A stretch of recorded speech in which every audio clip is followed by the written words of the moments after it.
Penantian 40 hari. Aku duduk di ranjangku sambil menonton TV. Rasa dongkol masih menguasai diri. Gara-gara tidur terlalu nyenyak alhasil Jetty kebablasan sampai lewat maghrib. Aku terpaksa masak sendiri untuk makan. Karena terlalu malas untuk keluar. Larissa sibuk mengurus baby Al. Dia tak sempat memasak makanan untukku. Beginilah rasanya jika sudah terbiasa ada pembantu yang menghadle semua pekerjaan di rumah termasuk memasak. Jetty kelimpungan kerepotan sendiri. Sebelum Larissa punya anak, dia akan selalu masak untukku. Tapi sekarang dia memang terlalu repot mengurus anak kami. Aku tidak bisa berkomentar atau mengeluh. Rasa lelah Larissa mengurus baby dan lebih merepotkan daripada sekedar memasak.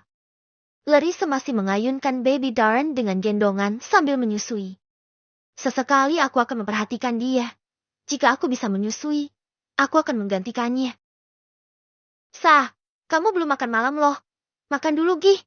Tadi aku udah masak. Aku mengingatkannya untuk makan malam. Sejak tadi dia belum terlihat makan. Mengurus baby Darren memang terkadang membuatnya melupakan isi perutnya sendiri. Nanti aja. Dia belum tidur soalnya. Jawab Larissa. Aku turun dari ranjangku dan pergi keluar dari kamar. Aku mengambilkan makanan di dapur beserta air minumnya, lalu kembali ke kamar. Makan dulu yuk, sayang. Kamu pasti lapar banget. Baby Darren juga nagis terus pasti karena asinya gak enak. Aku mengajaknya untuk makan dahulu. Baby Darren sejak tadi menangis. Walaupun sedang disusui oleh ibunya, tapi dia terus menangis. Aku yakin asi Larissa tidak enak karena dia belum makan lagi. Aku menarik tangannya pelan, hingga Larissa duduk di pangkuanku. Ayo makan dulu, supaya asinya enak. Aku menyuapinya. Larissa menurut, dia mau membuka mulutnya dan mengunyah suapan dariku. Aku menatap bayiku, matanya tertutup, tetapi terus merengek dan melepaskan PUT ke satu enggak ibunya. Seolah epi yang diminumnya tidak enak. Kenapa tadi gak makan? Asinya pasti gak enak. Makanya dia marah-marah terus. Aku gak lapar. Makanya gak makan lagi setelah zuhur tadi. Gak enak juga kalau dipaksain makan tapi perut kenyang. Tapi seenggaknya kamu ngemil apa kek? Biar gak terlalu bikin gak enak asinya. Kasihan lo Darren. Iya. Maaf. Aku menyuapinya sampai makanan di piring habis, kemudian memberikannya minum. Setelah menyuapinya, aku membuatkan susu untuk ibu menyusui untuknya. Aku mau ke masjid ya. Mau shalat tarawih dulu. Aku mengambil sajadah dan sarung. Juga mengenakan peci bersiap untuk ke masjid. Aku selalu pergi ke masjid sebelum azan Isya.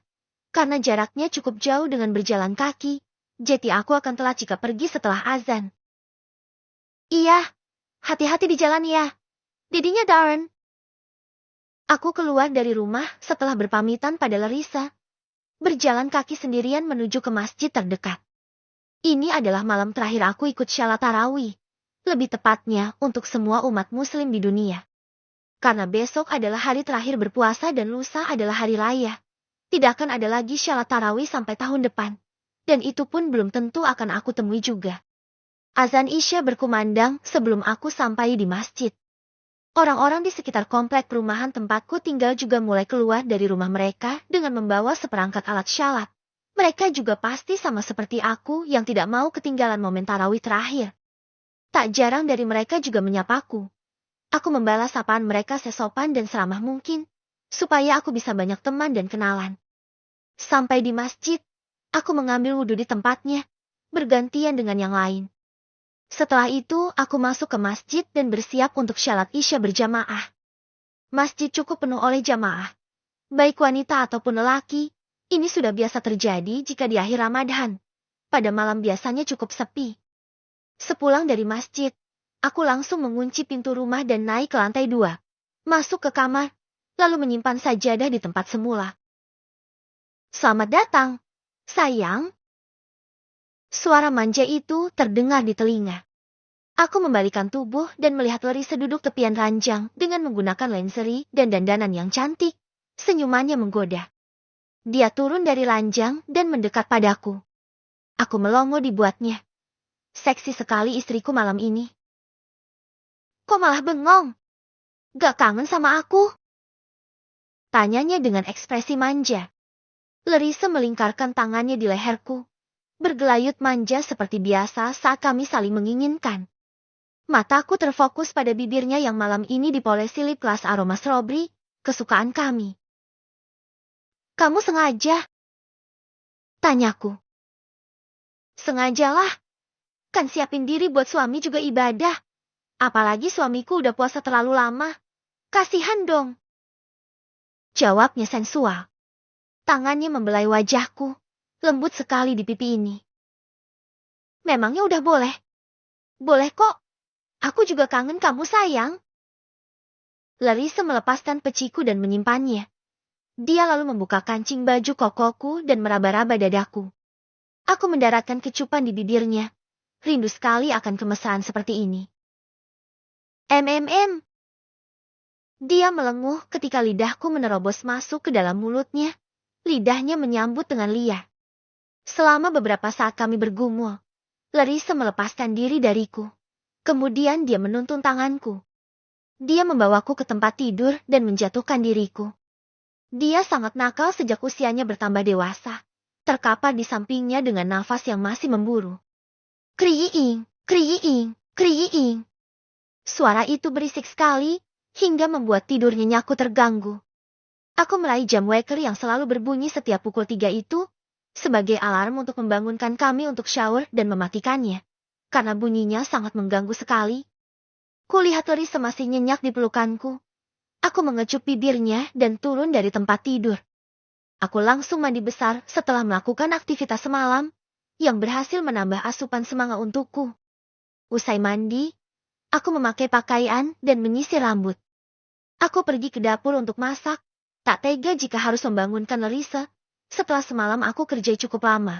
Dia pasti lemas sekali. Hehehe. Aku tak masak makanan yang berminyak. Aku cukup membuat sayur sop saja. Karena aku memang tak suka makanan berlemak untuk sahur. Alasannya adalah, di siang hari tenggorokanku selalu merasa kering dan panas, membuat rasa haus semakin menjadi.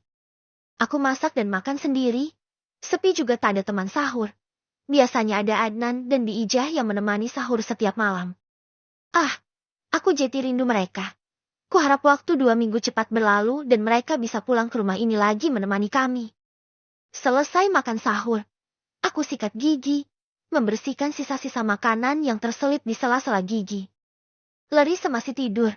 Aku tidak membangunkannya untuk sahur. Biarlah dia tak ada puasa sehari pun di tahun ini. Karena dia ibu menyusui yang katanya boleh tidak puasa. Hanya saja harus menggantinya nanti. Aku masuk ke ruang kerjaku untuk memeriksa data perusahaan sambil menunggu azan subuh tiba. Tapi, belum lama aku membuka laptop. Pintu ruang kerjaku terbuka. Aku menoleh. Larissa masuk dengan menggunakan handuknya dan mendekat padaku. Aku Kia belum bangun. Ucapku. Kenapa gak bangunin aku buat sahur? Tanyanya. Sebaiknya kamu gak usah puasa aja. Kasihan baby dawn miminya, gak enak kalau kamu puasa. Contohnya kemarin malam. Dia nangis terus gara-gara asinya gak enak. Udahlah, lebih baik nanti ganti aja daripada baby dawn rewel karena gak enak nyusu. Aku terang-terangan melarangnya berpuasa. Iya deh, tapi aku agak worry, sayang. Ucapnya. Worry kenapa? Tanyaku. Takut hamil lagi. Semalam kan keluarnya di dalam. Mana rahimku pasti lagi subur-suburnya. Jawab Larissa. Dia tampak cemas. Ya. Aku lupa kalau Larissa tidak ada pengaman sama sekali. Aku juga tidak pakai pengaman apapun tapi mengeluarkannya di dalam. Aku tidak memikirkan resiko apapun. Yang penting aku puas saja. Bodohnya aku karena tidak memikirkan itu. Kalau misal hamil lagi gimana? Apa kamu bakal hukum aku? Tanyaku. Larissa menatapku. Mata besar dan hitamnya menatap dalam padaku. Aku gak akan hukum kamu. Mungkin memang udah takdir kita buat punya anak lagi. Meskipun aku gak siap. Tapi kalau memang dikasih lebih cepat ya aku terima. Seperti yang kamu bilang. Kamu pengen punya banyak anak dan kita butuh perjuangan buat punya baby darn. Kalau kita dikasih lagi lebih cepat, kita harus terima. Itu tandanya memang Tuhan percaya sama kita buat punya anak banyak dan masalah kesuburan sperma kamu itu udah sembuh. Tutur Larissa tanpa ragu, raut wajah cemasnya tadi sudah tak nampak lagi. Aku tersenyum mendengar jawabannya. Tapi, walaupun Larissa siap memiliki anak lagi, tapi aku berharap Tuhan tidak menumbuhkan benihnya untuk saat ini. Demi Tuhan, aku belum tega melihatnya hamil dan melahirkan lagi di waktu yang dekat. Larissa tetap membutuhkan waktu untuk merawat dirinya dan membahagiakan dirinya juga. Bukan harus terus berkutat mengurus anak. Dia istriku, bidadariku, bukan sekedar ibu dari anak-anakku. Dia berhak tetap menikmati masa remajanya walaupun sudah menikah dan memiliki anak. Mandi yuk. Sebentar lagi azan subuh. Terus kita syalat subuh bersama. Aku mengajaknya. Larissa mengangguk. Kami keluar dari ruang kerja dan masuk kamar mandi. Aku memandikan Larissa. Inilah yang selalu aku inginkan. Bisa memandikan atau mandi bersamanya sebelum kami memiliki anak yang banyak.